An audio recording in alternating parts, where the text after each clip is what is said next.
Okay, so Lad could not be with us tonight. His mother is very, very ill.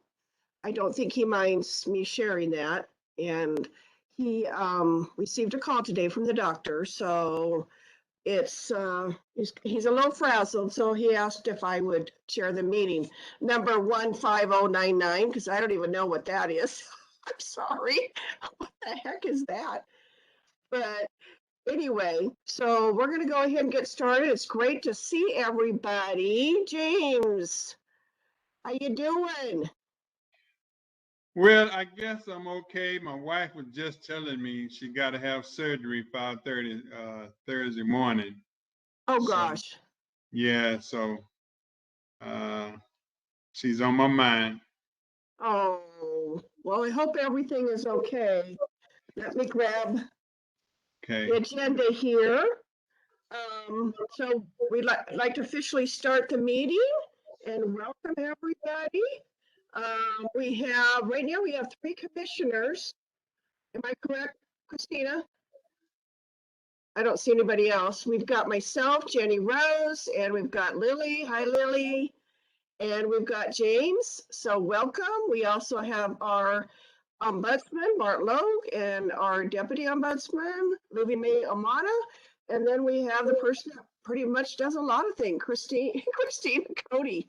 I'm texting her at 5 o'clock up on 29th and Bernard, trying to rush home. I live over by Shado, and it's 5 o'clock traffic, and oh my gosh.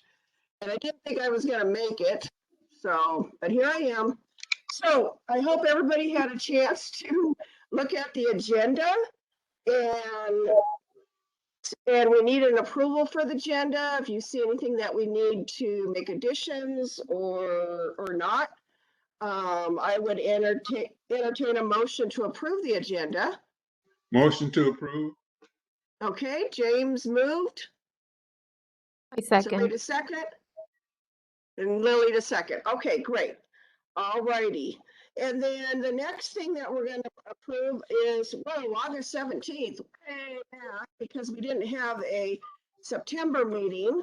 So hopefully you had time to, now, Christina, I see on the agenda it says approve August 17th minutes, but then the minutes say August 15th at the top of the page.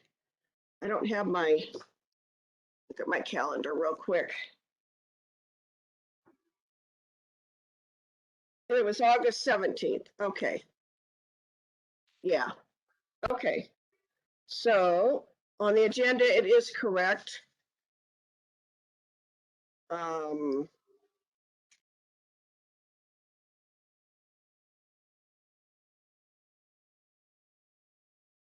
there any excuse me, any questions? Anything need to be added to our minutes from August 17th? If not, I'll take a motion to approve the August 17th meeting minutes. So move. Okay, James moved. I can go ahead and second. I'll second the minutes. Okay, all in favor, say aye. Aye. Aye. Aye. Okay, so we approved it.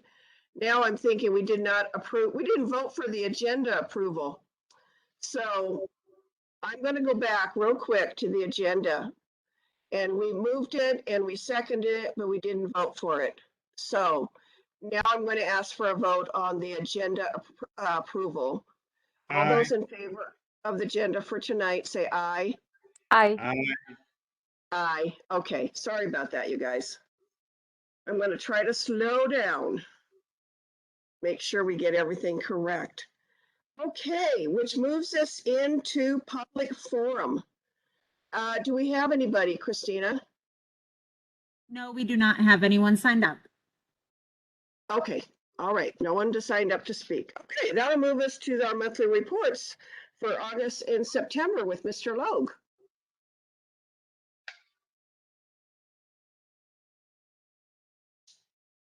Thank you, commissioners.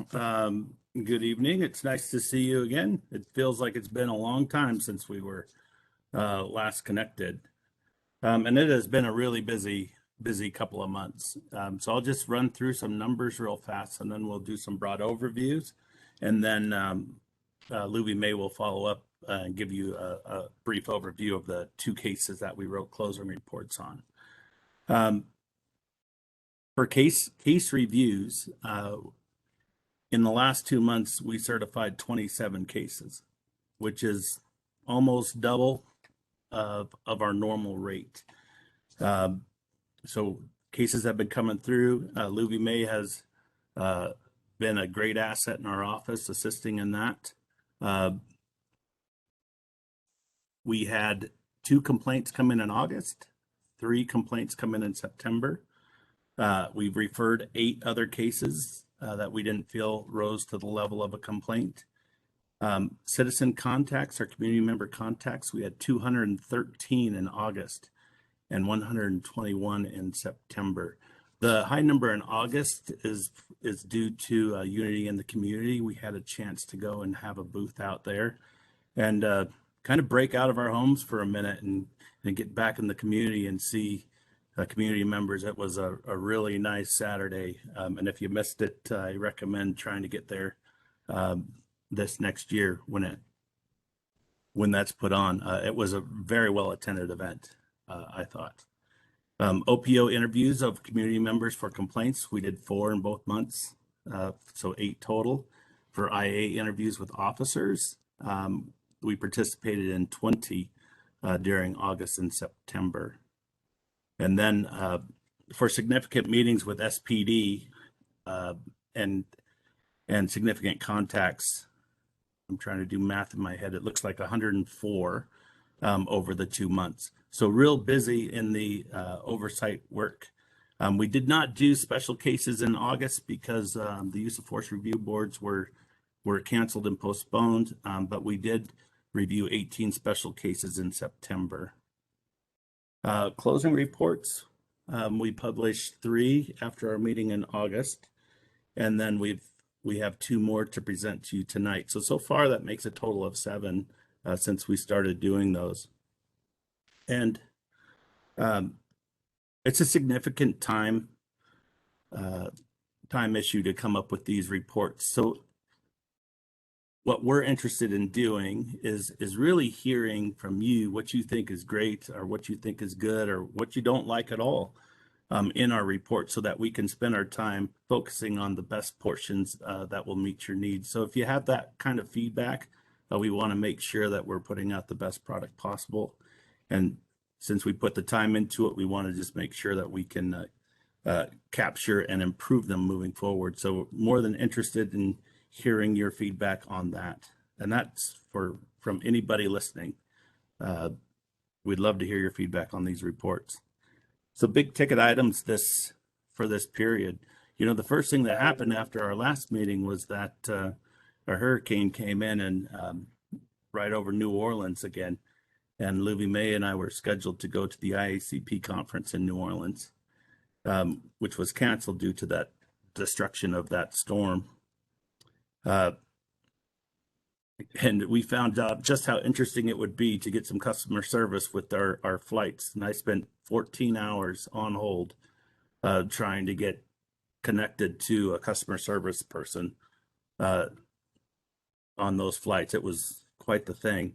We were able, though, to roll over our registration fees into the next year. We got permission from our accounting office that we were able to do that. And so all of that money was returned to the city.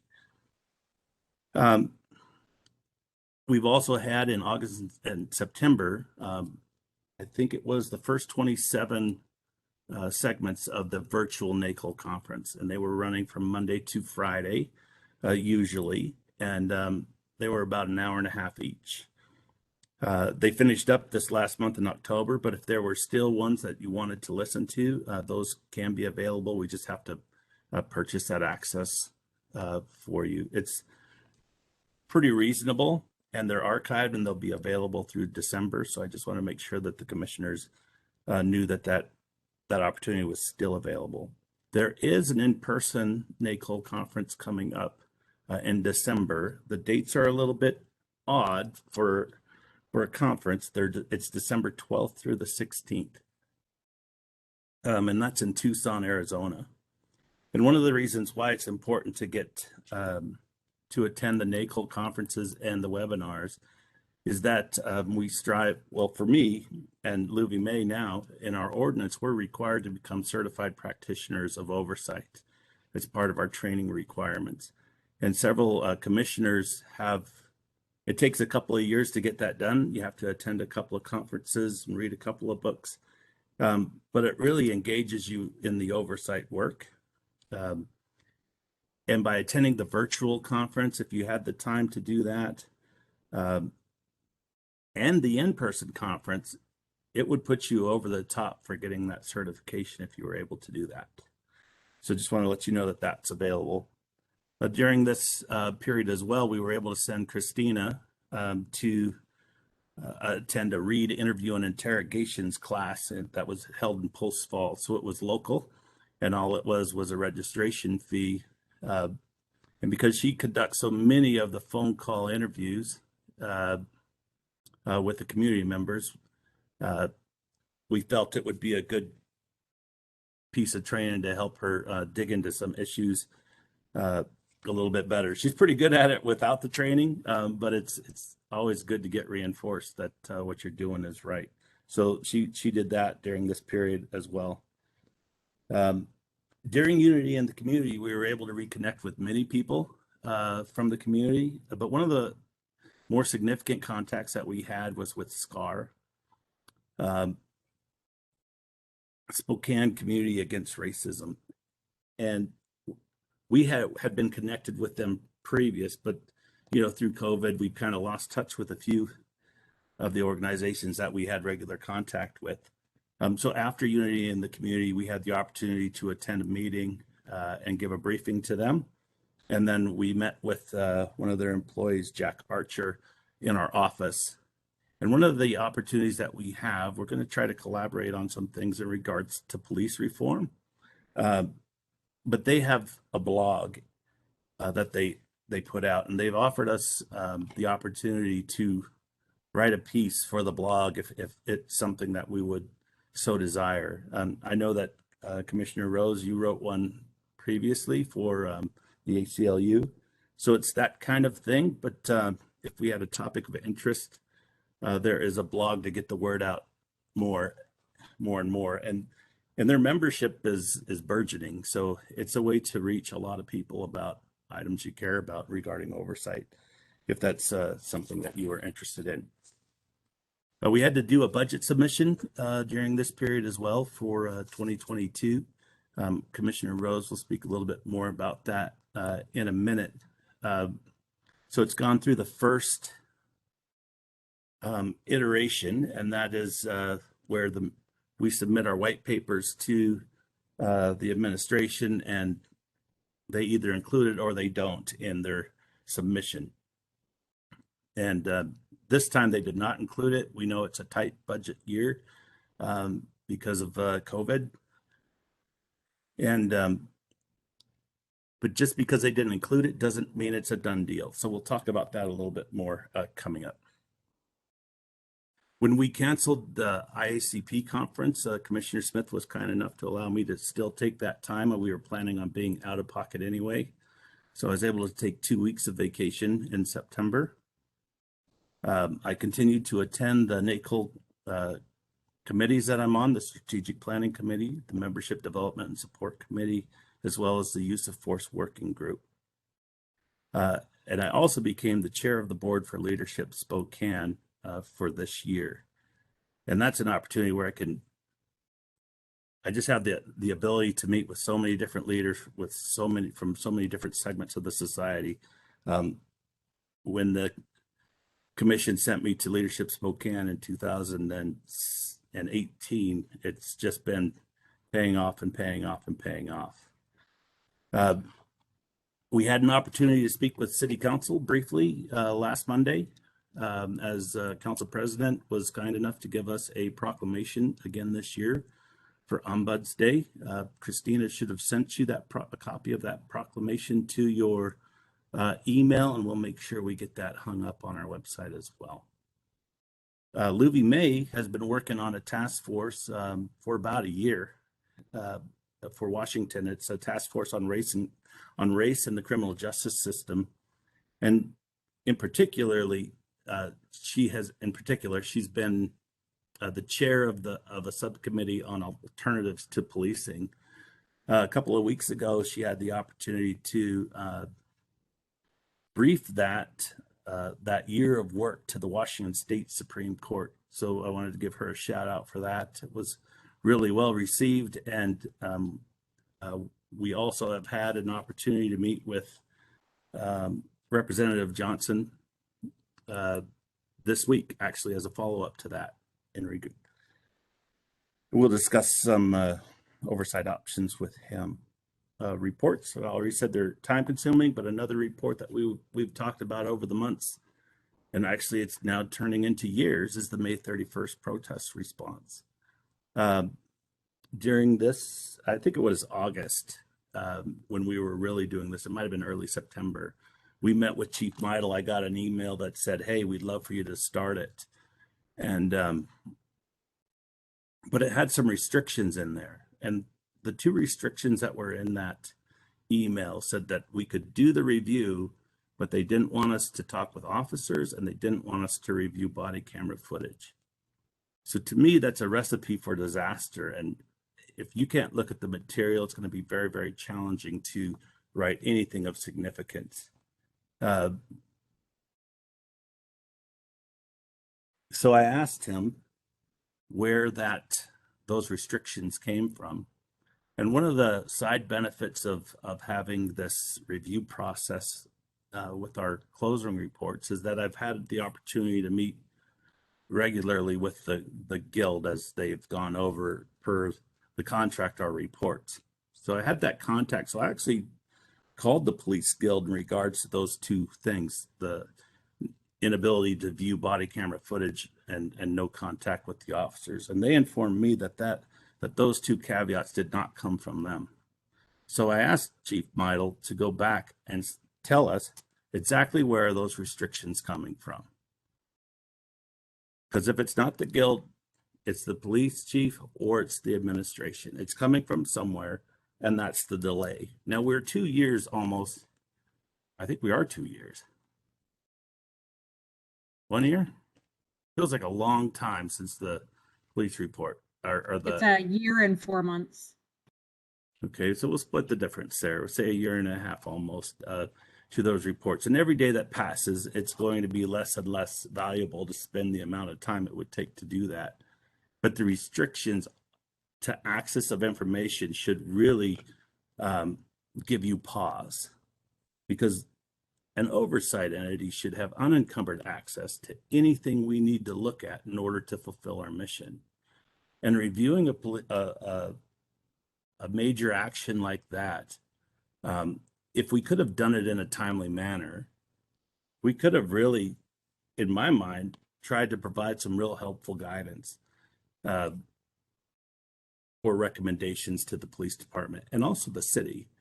I heard some rumblings while we were out at in-service training about some issues with buying the police department shields, those plastic shields that you see a lot of folks having at major protests. And again, not having reviewed a lot of it, I think if we don't have equipped people and we don't have properly trained people, we might not be able to expect a perfect response.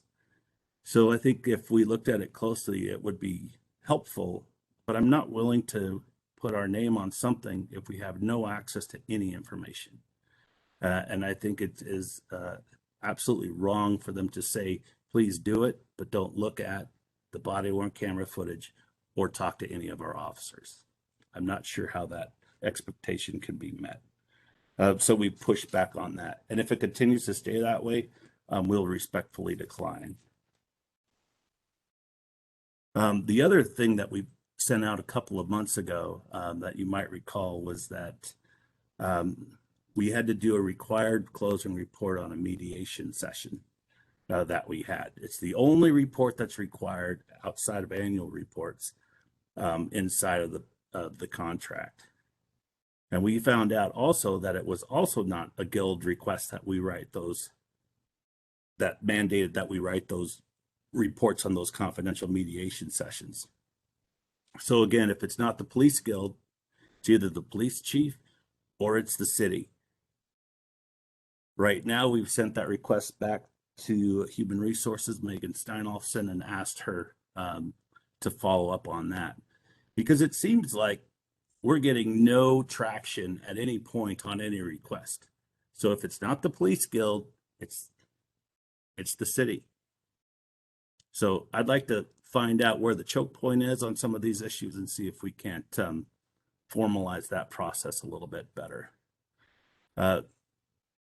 And those are my notes that I have for significant topics we've worked on for a couple of months. It's been nonstop action in the OPO.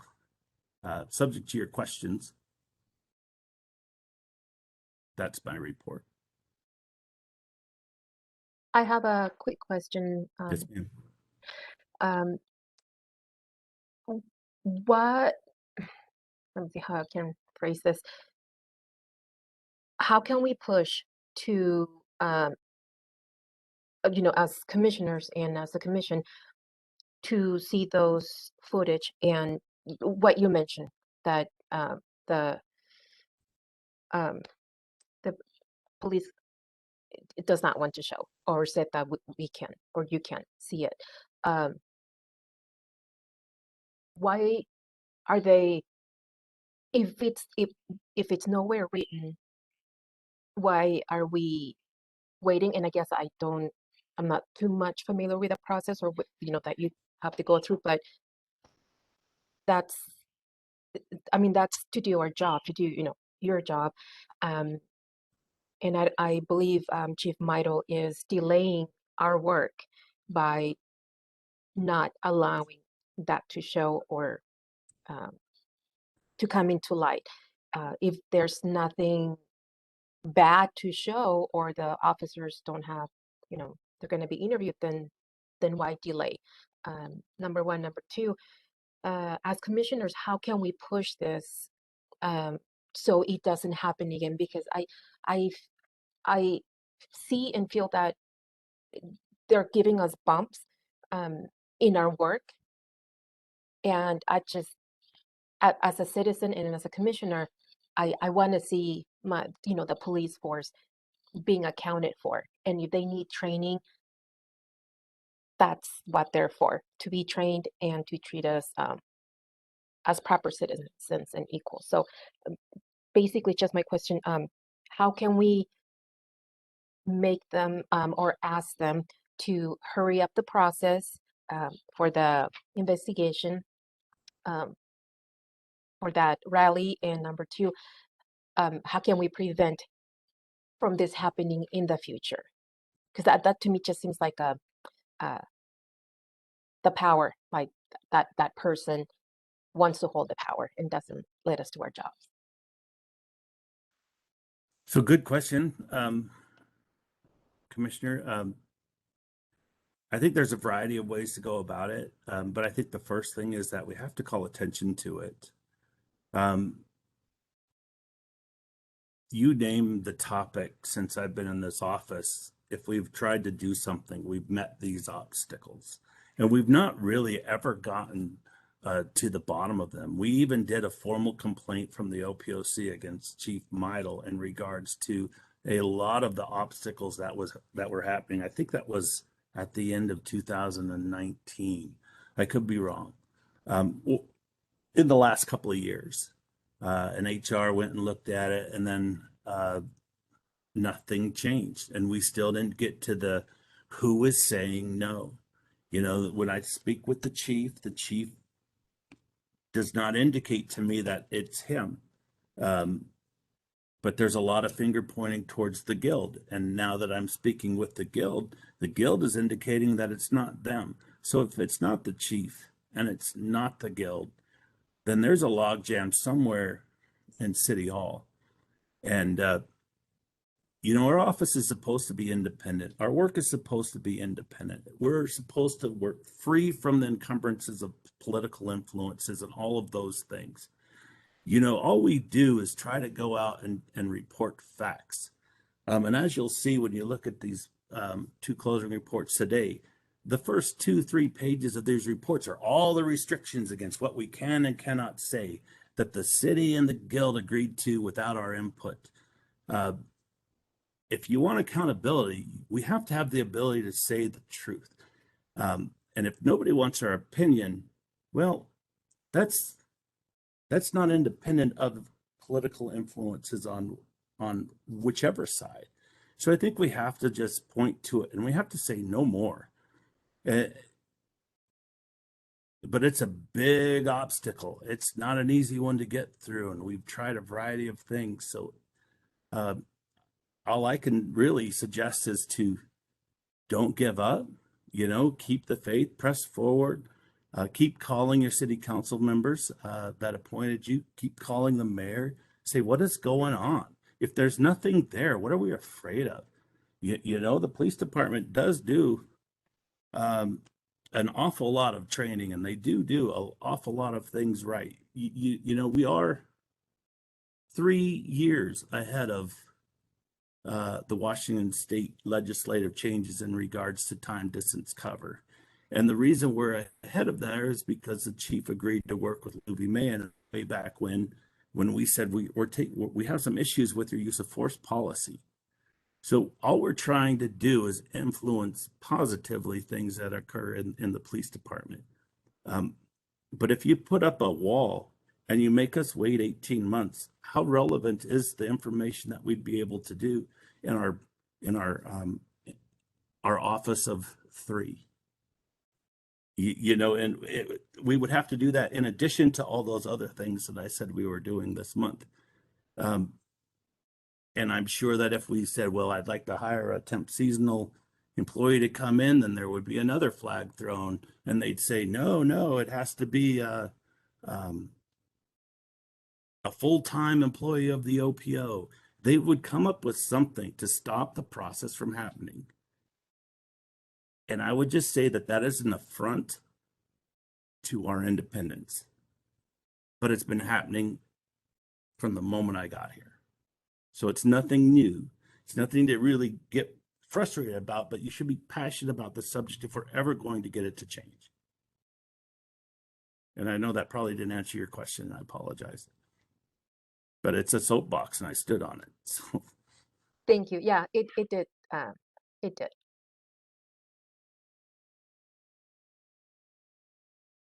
Any other questions?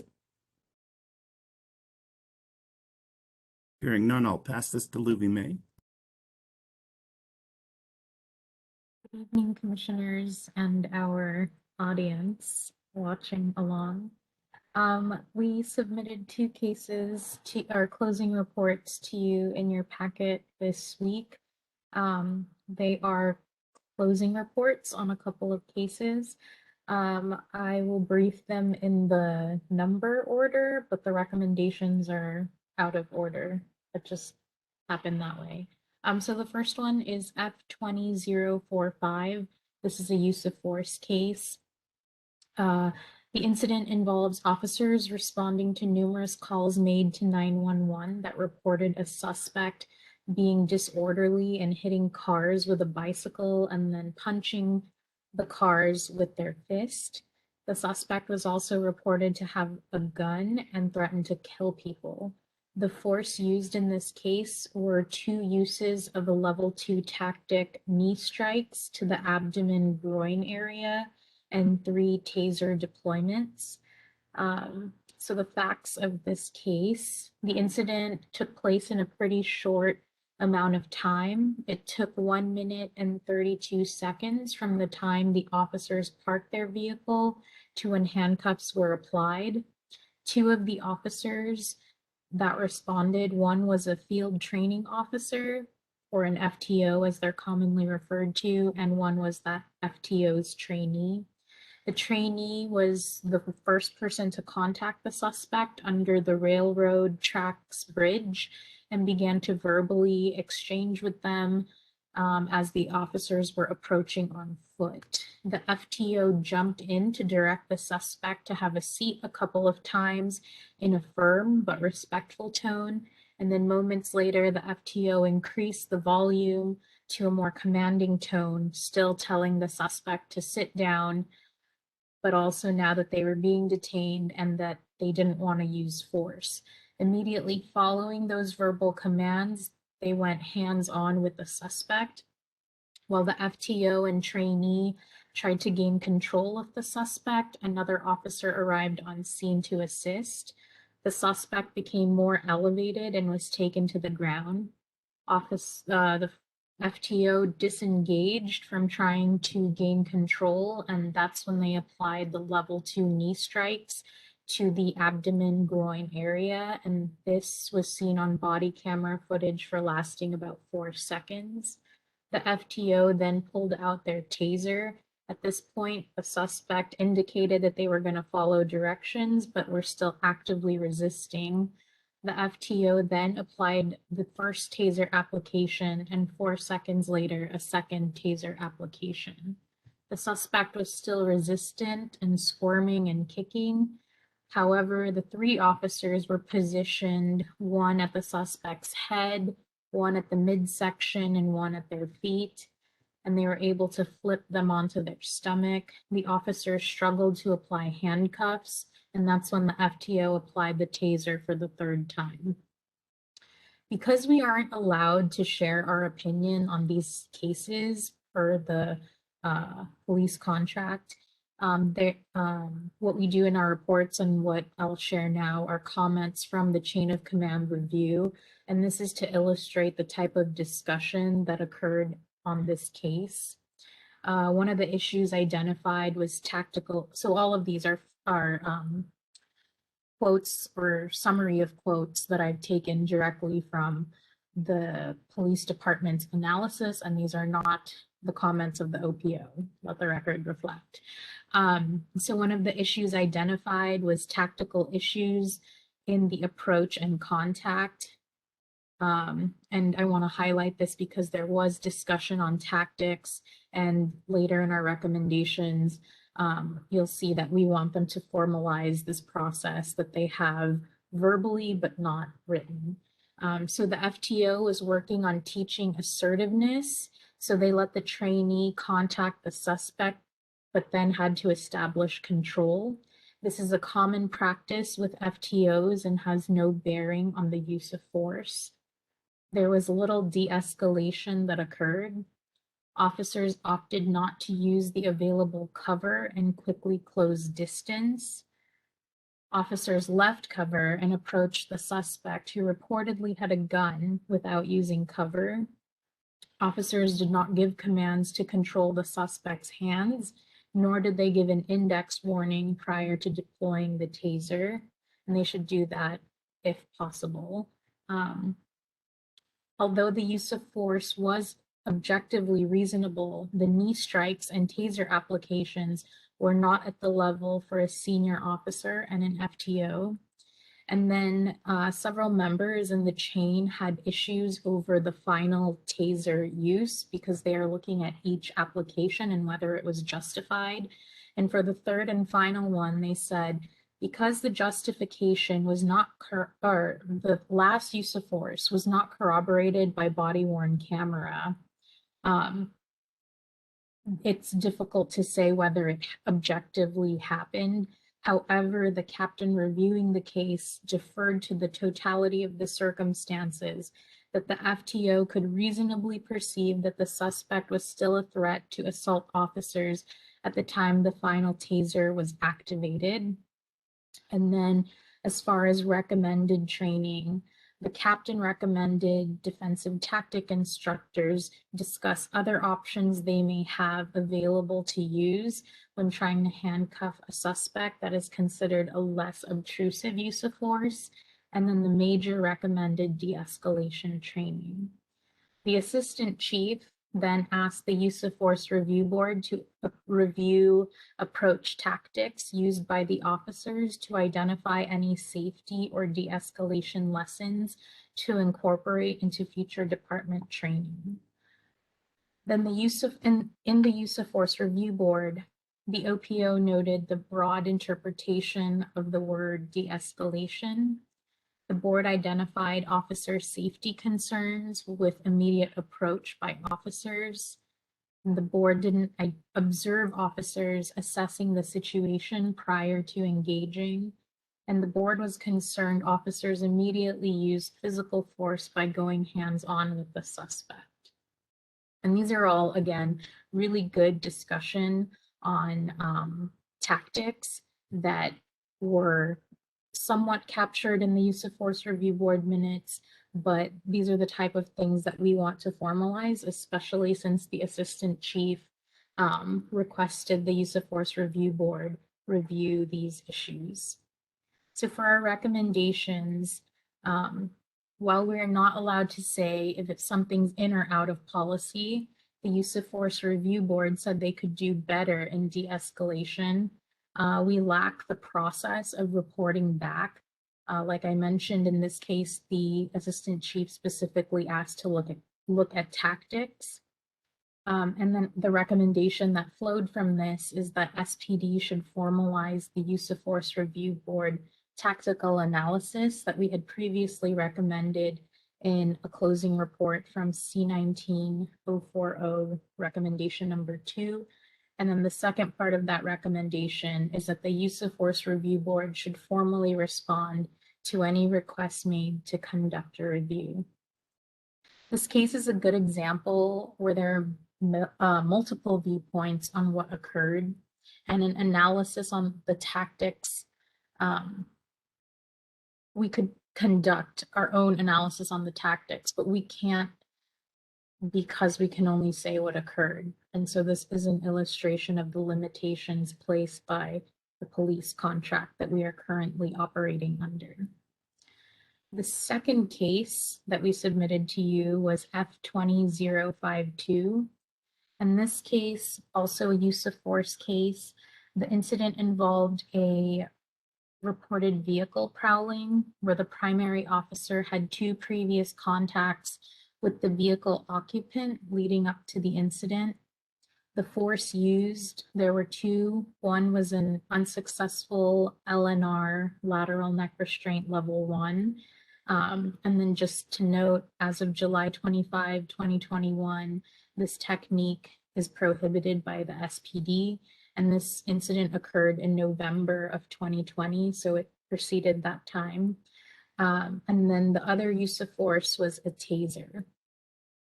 So the facts of this case. On the day of the incident, it was the 3rd time the officer had encountered this vehicle in question. It looked like it hadn't been moved in days, and so the officer decided to tow the vehicle after previously issuing the occupant a warning for parking a vehicle on a public roadway with expired tabs. The officer knocked on the vehicle twice, announcing Spokane Police, but received no response. The officer believed the vehicle was unoccupied and began conducting a vehicle inventory. When the officer opened the door, they found a subject inside who the officer recognized from a previous incident where they had developed probable cause to arrest that person for injecting drugs into their arm, and then they also had a warrant for their arrest. The subject and the officer got into a struggle for control. The officer attempted an unsuccessful LNR and then transitioned into deploying the taser. It made contact with the subject's left side, but it was ineffective due to the thickness of their clothing. The subject got away and ran towards a Walmart that was across the street. The officer got in their car, provided a description of the subject and travel direction over the radio, and then the officer pursued the subject on foot inside Walmart. They went down several aisles before exiting, and the subject encountered another officer waiting for them outside. So now between the one who chased them and the one that they encountered outside, those two officers were able to take the subject to the ground, and the subject can be heard on body-worn camera complaining they couldn't breathe on multiple occasions while the officers were trying to control them. And then again, they complained they couldn't breathe after they were handcuffed. The subject was on their knees while they were being cuffed and in a sitting position once the handcuffs were applied. Some things that we noted from this case: the subject was charged with controlled substances possession, obstructing a law enforcement officer, and resisting arrest. The records don't indicate that the police called for a tow and that the vehicle was never towed.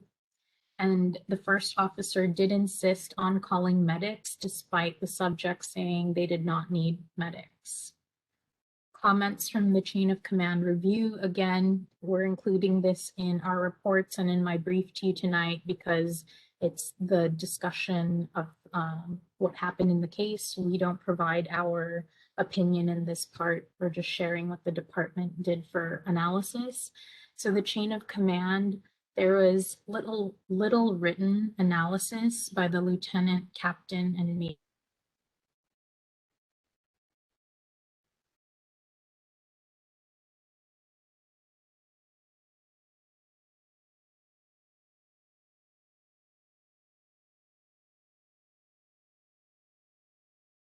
We lost her.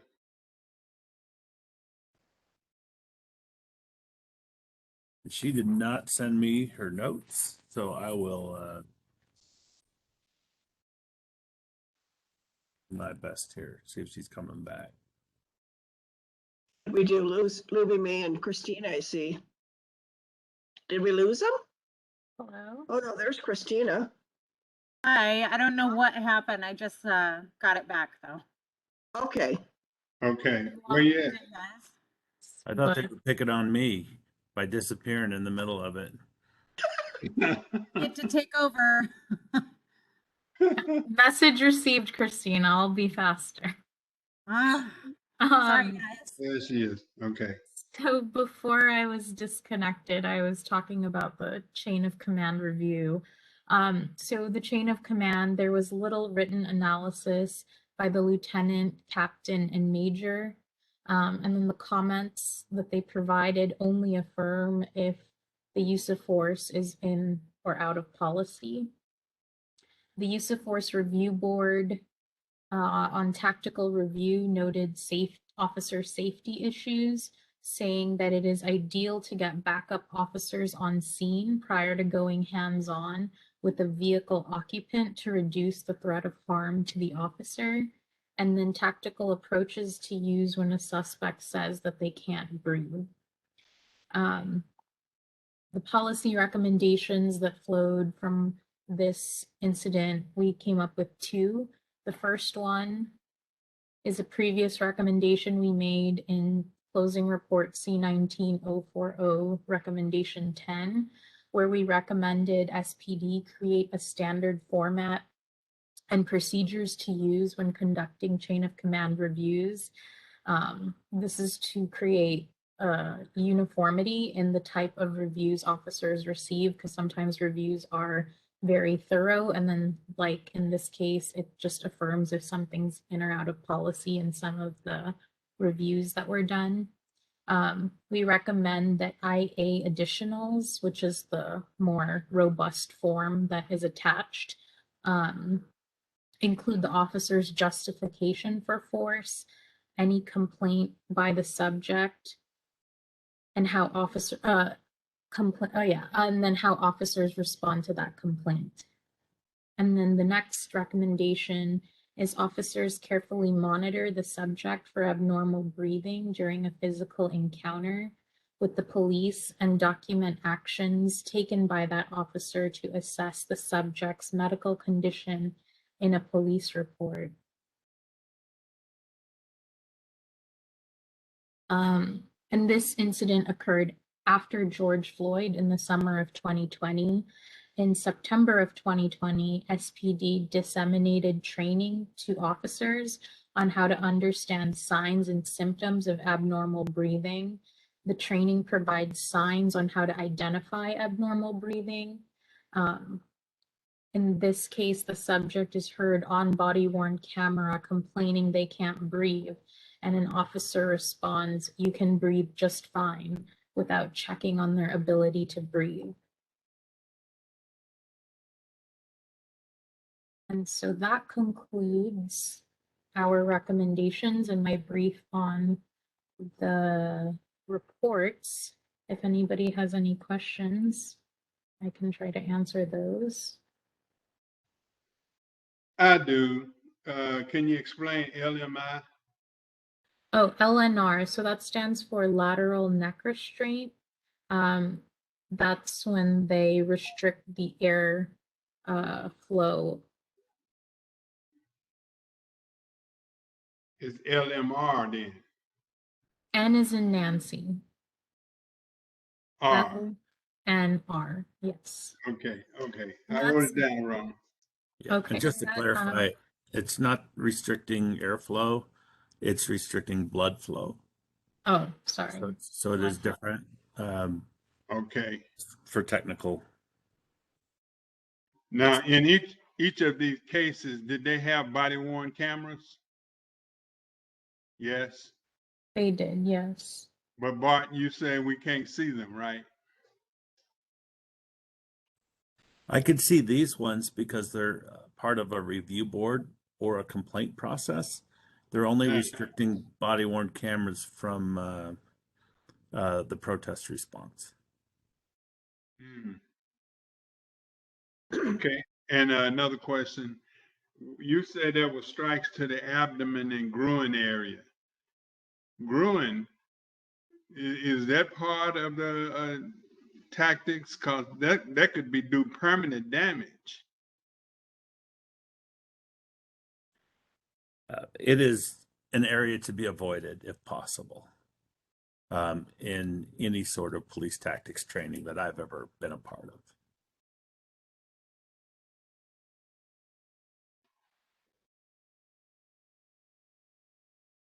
Okay.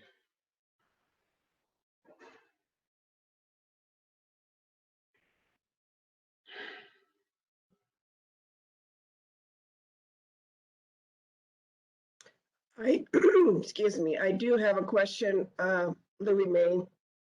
On that one recommendation, the R2113, which was a previous recommendation, do we know the history on whether that recommendation has been used by the police department? So it's been a while since we got an update, but in our last discussion with the chief, I believe it was in process, kind of like partially implemented, I think is the status on that one. Well, Okay. maybe we'll say it's partially implemented, but it's very clear that it's not being utilized because it absolutely wasn't utilized in this case. Right. And how long ago was that recommendation? A year, Okay. something like that. I've been wrong on all my dates so far, so it might not have been that long. Just take a date, add a year, because 2020 is like a blur. Are there any more questions about the closing reports? Oh, Lily, go ahead. A couple questions. So question number one, what entails investigations, or why does it take so long to kind of like solve these? And number two, for Commissioner Wilburn comment on the body cameras. Bart, you mentioned that you were able to see the body cameras in this instances because complaints were made, whereas in the protest that they're denying, they're not. So basically, from what I'm hearing, if a protester or someone that was affected during that protest makes a complaint, then is that maybe when they're going to allow to show the footage? So I'll answer the second question first. We were able to view a lot of the footage during the complaint process. We had multiple complaints that took place during or immediately following the protests on May 31st. But because there's a grievance that's been filed in regards to that, I'm not going to put my name on the, I won't go back and click on it because then they'll say that I'm acting outside of my authority. So it's in a lot of it is in IA Pro, which we have access to. But because there's a restriction on there, and I'm not going to give them an easy one to say I'm acting inappropriately. So we're staying out of it until we get permission because we were specifically told not to. And then your first question again, ma'am? Yeah. It was why, sorry, go yes. ahead. Why was it a lengthy process, or why is it a lengthy process to do the recommendations and do the investigation? So for recommendations to us, we're still pretty new in writing these reports. This is again just through number 7 this year. So we're picking cases purposefully in order to try to drive home some specific points that we've been talking about for a long time, but we haven't gotten them put solidly in place. The investigations of use of force, they vary in the length of time. But this case didn't just finish. It's been sitting there for a bit. We had identified this case really at the beginning. We identified 7 reports that we were going to write reports on before we even wrote one. So this is just our slowness in our limited staff hours to push out reports as quickly as we would like to.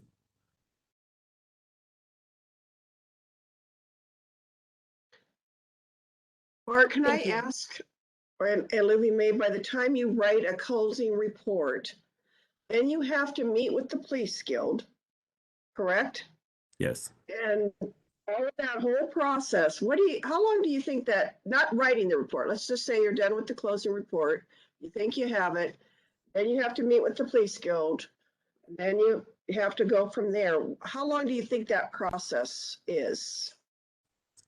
Well, Months? we Years? keep on thinking that we have more time than we do, but we really don't, right? If you think about, there's roughly 4 weeks in a month, right? Right. So we purposefully send these reports to Tim Zamblin, who is our city legal assigned attorney. And we have that page, it's on like page 2 or 3, where we just want to be upfront that we are not trying to go outside of the contract in any way, that we want as many eyes on it as possible, because the repercussions of not doing that can be pretty quick and pretty severe in regards to bringing in an outside arbitrator into the decision-making process to say if I'm doing it right or wrong. And I'm not comfortable in my belief that the city will defend me in that kind of proceeding. So I want to obviously do everything I can to do it properly ahead of time. So my first place it goes to is city legal. And if Tim notices a red flag, I hope that he will tell me. And he's actually been very responsive. He's lurking on here, so I'm saying that, but he's been very responsive. And he usually gives us his comments in a day, max 2. So after it goes to city legal, we'll send it over to the police guild. And they have by contract 10 days. So because I asked them to go by work days for me, I have to give them work days for them. And that's 2 weeks. 10 days would be two weeks.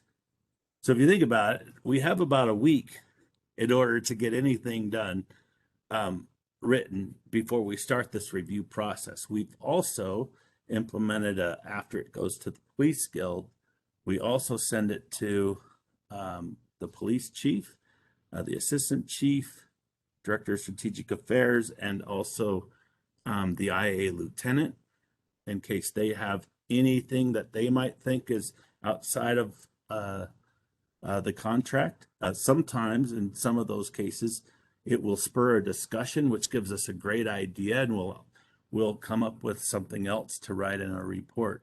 At no point does anyone ever tell us what we can't write in a report. The guild has a little bit of wiggle room there because they can say, we believe this sentence is outside of the contract.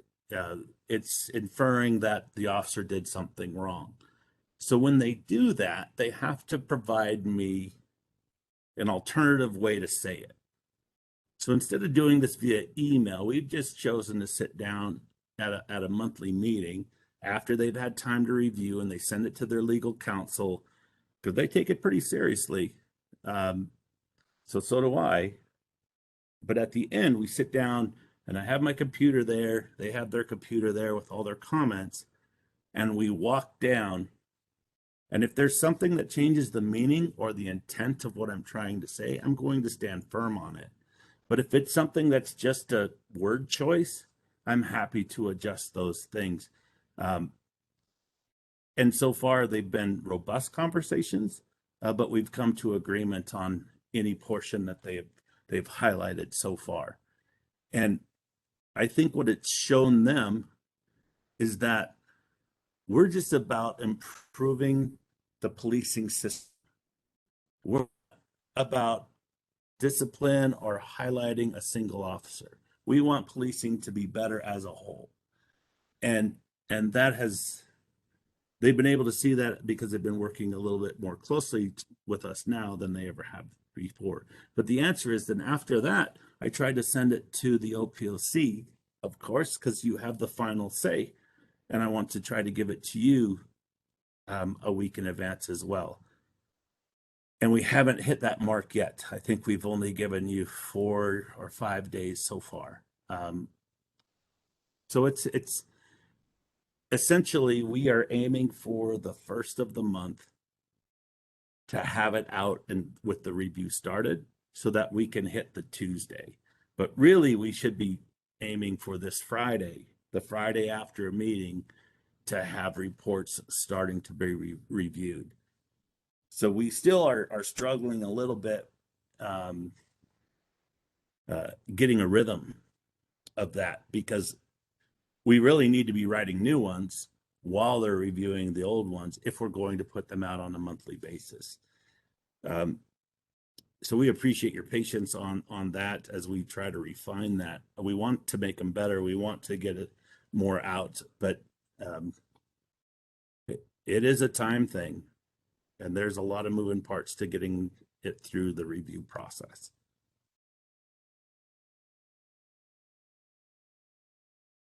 Oh, and we also have a formal sit-down meeting with the chief, always scheduled, after it goes to him as well. Okay, thank you. Yes, ma'am. Any other questions about the closing reports? Madam Chair and Bart, this is a public meeting, am I correct? So the public Yes. listen to whatever. So is it possible that information from this meeting can be disseminated in the community by a commissioner? 100%. Everything that's said here is public. The reason I ask is because the Attorney General appointed me to State Board of Data Collection for Law Enforcement. And I was wondering if any of this information could be shared with them. Yeah, so we publish these reports as soon as you approve the recommendations. They're just in draft form until the commission has the vote on the recommendations. That's one of the requirements, is the commission has to approve recommendations. The commission doesn't have to approve reports, but they do have to approve the recommendations. So as soon as that's done, which will happen hopefully tonight, tomorrow we'll publish them onto our website, and everything's free to take at that point. Okay, I think attorney is trying to hone in. Am I correct? You are correct, Commissioner. Everything that is a part of this meeting is considered a public record, and it can be used, you know, in your other capacity. Okay. So it is public record. Thank you. You are welcome.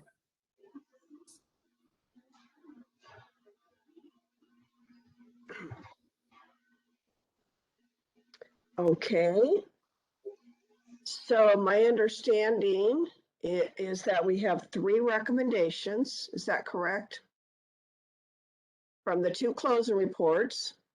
We have recommendation R2115. That was the first closing report that Bart talked about, which was F20045. And then we have recommendation R2113, R21-13 and R21-14 for the second closing report, which Ms. Almana spoke about for closing report F20-052. Is that correct? We have that correct. Okay, so I hope everybody had a chance to look at the recommendations, or I know that Mr. Logue and Ms. Almana did a great job of explaining what the recommendations are. So we are going to do a vote on whether we would like to pass these recommendations. So if I could have a motion. Madam Chair, I so move that we pass the 3 recommendations before the board. Okay. I'll go ahead and second. Okay, we have a second. Any discussion before we vote? Any further discussion? Okay, so we're going to go ahead and vote. We're voting on the 3 recommendations, R2115, R2113, and R2114. All in favor, say aye. Aye. Aye. Aye. Okay, so we have a unanimous vote. And I don't need to ask for opposing votes since we're all unanimous. So we have passed that motion for the 3 recommendations. Thank you very much.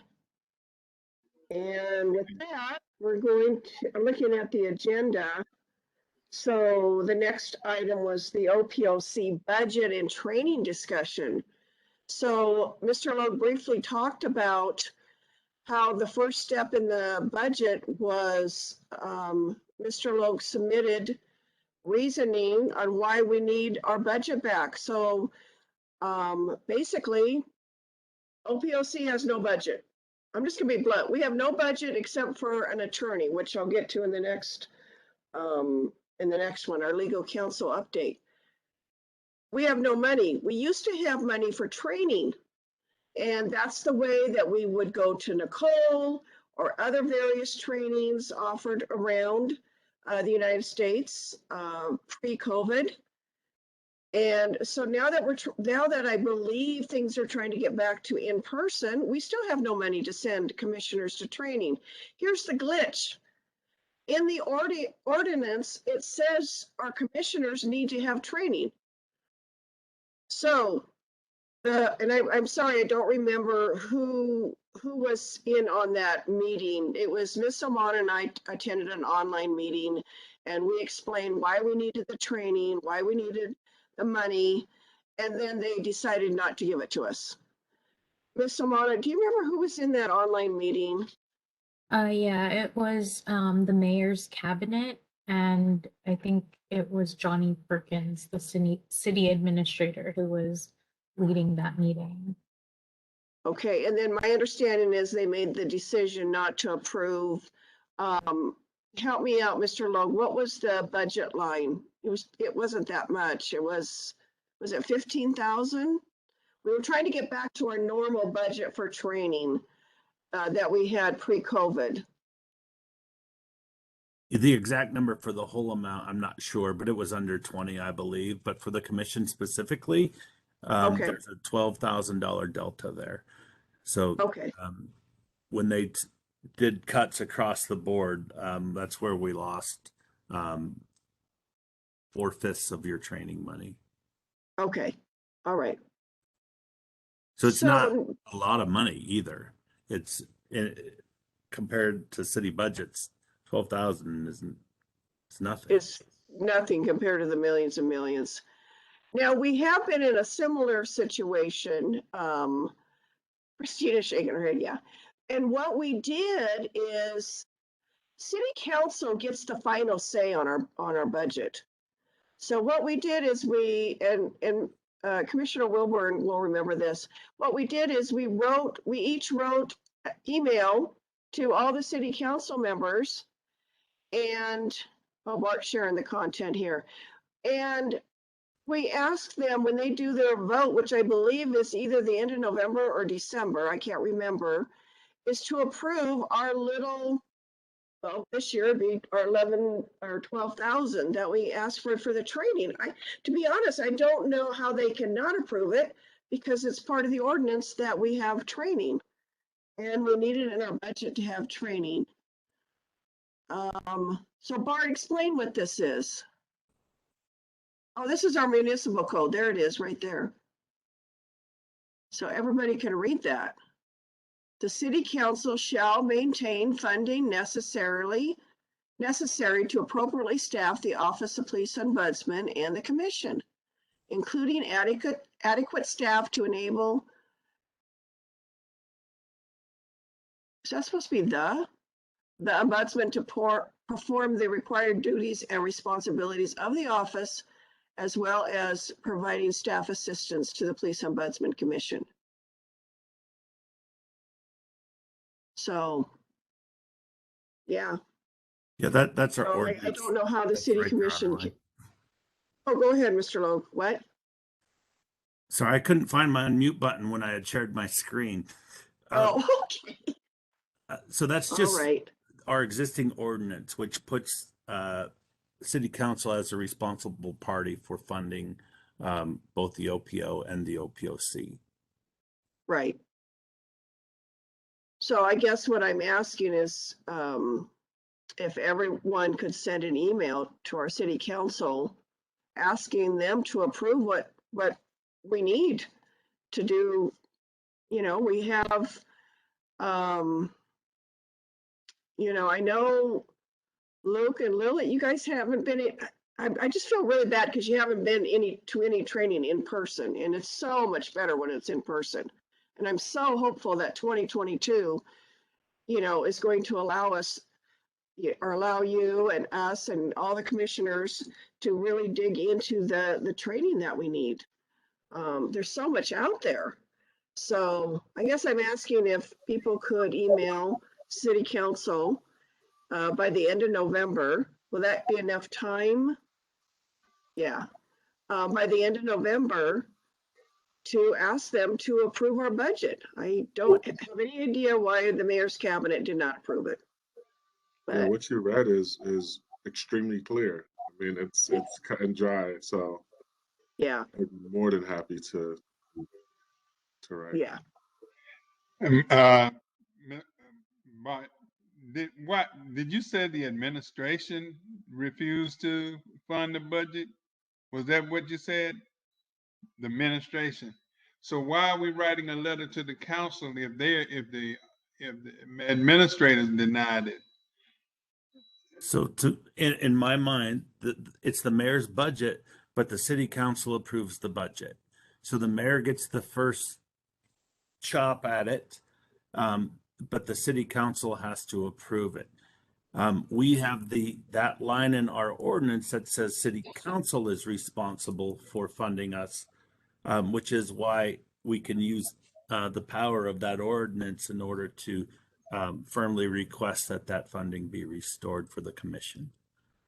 It's already passed the mayor. The mayor gave us the opportunity to go face to face with her cabinet meeting, and Commissioner Rose and Louis May did that. And then they came out with their decision. So then it becomes this shuffle back and forth, and it's a process I don't want to be a part of, really, because it's a lot of numbers and a lot of pages. But city council then puts their priorities next to the mayor's priorities, and then it kind of gets ironed out, you know, however that is. And some things make the cut and some things don't make the cut. But the next step is the city council. I just And want we to have jump gone in. to city council and asked them to approve our budget, and they came through after the administrators did not approve our budget. So city council has come through. Christina, can you send us or what Bart just showed up on the screen to our emails? So we have a copy of that. I think that would be helpful. And I Okay. believe, Mr. Zamblin, were you trying to say something too? Yeah. Yes, what I was going to say in the budgeting process is, Bart is correct in the sense that the mayor will submit the budget to the city council. And at that point, the city council can make adjustments to the proposed budget. And so that is what's really important on what Mr. Logue is suggesting, that all the commissioners contact the council members to say this is important, and we'll work toward, you know, trying to get the pre-COVID funding for educational opportunities put back in the budget in that line item. So that's what I wanted to present to the commission. Would it help the commissioners if we sent them what was submitted to the administrators? Mr. Lowe, remember I think that would help them too. Understand help me. like what was the amount and what was our reasoning when we submitted the paperwork first, and then Ms. Amon and I went live on their Zoom meeting or their meeting to talk about it briefly. I thought I sent that to the commission already, but if I didn't, even if I did, I will send it again and get that to the top of your inbox. Okay, my That would've apologies. You been did, some you time did ago. send it, but I think I might need a new copy. Yeah, no problem. Okay, and I'm going to ask Tim, when does the city council vote usually on the budget? Is that November or December? It's toward the end of November, probably the first meeting in December. Okay. It depends on their discussions and negotiations and trying to come up with a final budget. So it is Okay. typically that time. All right, thank you very much. You're welcome. Any other questions? I have a question really quick. And please excuse my ignorance since I'm like in training from being a new commissioner because we have no fund. So the council is able to pass more tactical gear for our police force, but they can't give the commission 12 grand to get trained. I personally want to get trained so I can to fulfill what I sign up for as being an ombudsman commissioner. So yeah, I am very interested in seeing again, I don't know if I probably oversight the reason why they denied the money to the commission. I think you have a very good point to make there in your email personally. You know, if you do write city council, I think it makes perfect sense. So thank you for that. Anyone else? I would just say if anyone has any questions, please feel free to contact our office and we'll We'll give you all the facts and figures and everything you might need to write that letter. Okay, Yes, they that would will. be great. Okay, should we move on? Yeah. Okay, so the next one was the legal counsel update, which really is not much to say. Christina, do you want to share that piece? Sure. Yes. So we put out an advertisement requesting legal counsel for OPOC along with an informal RFP, and there has been no interest. So I have extended it another month, and I'm hoping for something. I have a couple of potential connections that I'm going to reach out to see if they have any recommendations. But if you guys have any recommendations for legal counsel, please let me know, let Jenny know, let Lad know, so that we can get somebody on to your legal counsel.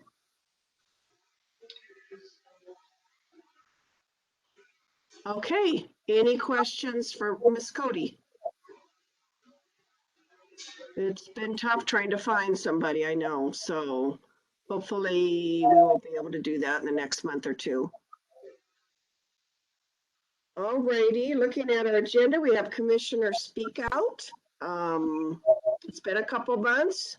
If anybody would like to share anything, that would be great. Would appreciate it. We went to, so Bart and I,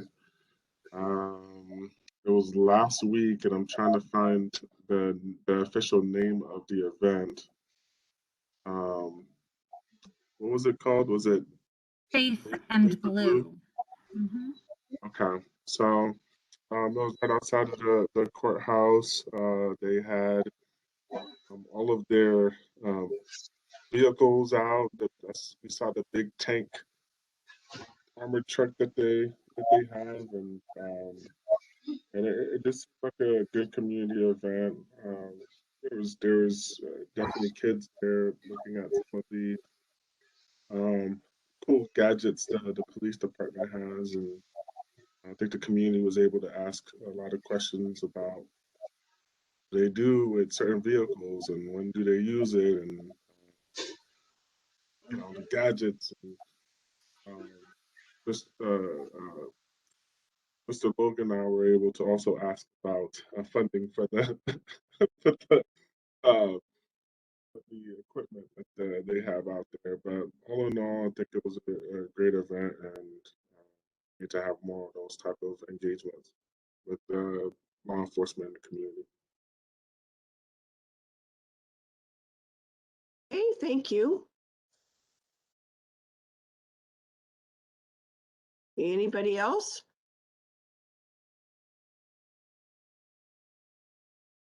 I really don't, I missed that event. I didn't check my emails right before then, and so I missed it. So I'm sorry about that. Was it the same thing as last year when they had it out at SCC? Was that the type of thing it was? No, this was a little bit different. Okay. A little different. Apparently, there's a Faith and Blue thing that happens nationwide. So the police chaplains were the sponsors of it. Oh, And then the one that was out at the police academy was just a community appreciation day, I think is what it was called. And I the might one be that's off. at the community college is the Touch a Truck event. Is Oh. usually what oh, they do yes. out there. Oh, Yeah. yeah. Okay. Alrighty. Other than the budget and, gosh, I mean, the 2 months went fast, so I really don't have anything to share. I'm frustrated about the budget as far as not getting our pre-COVID budget back. Mr. Logue? I know I'm not a commissioner, but I think it's appropriate to say that if you were available to attend that training in Tucson. This year, there is leftover funding and we can fund that trip. Again, it's December 12th through the 16th, I believe, in Tucson. So it's warmer down there, if that's incentive. But we do have money for this year. That money goes away at the end of December. All right, good point. So if anyone's interested, let one of our OPO, let Christina know you want to go to Tucson in December. So that would be good. Okay, any other thoughts commissioners want to share before we move on to our executive session?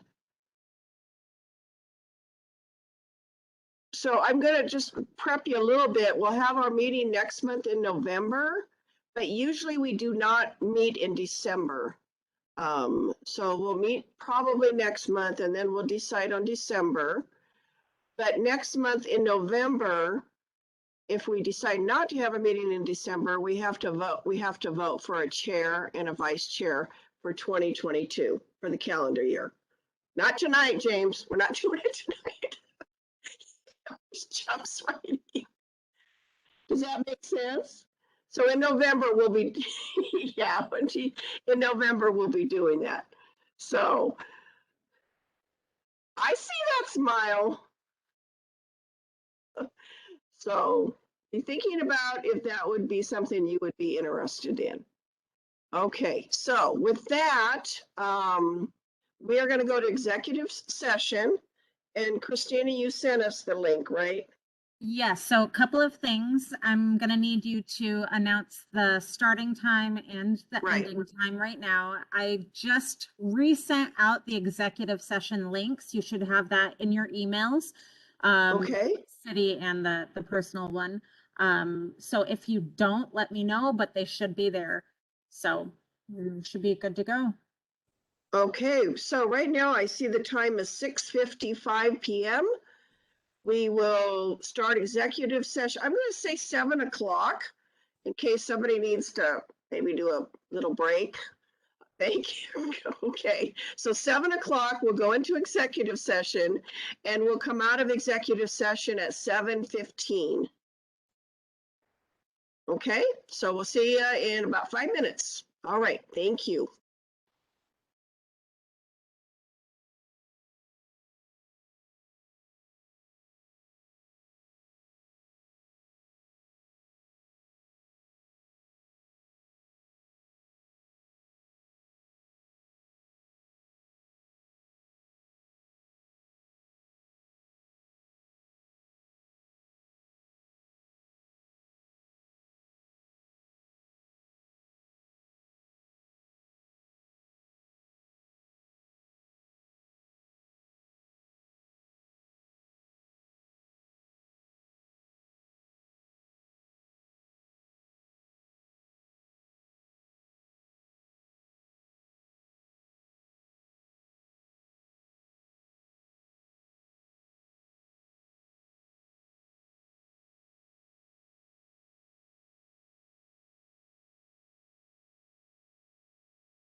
I wonder if there's a way to do that via a breakout room where they just send us to a separate breakout room instead of going off and back on.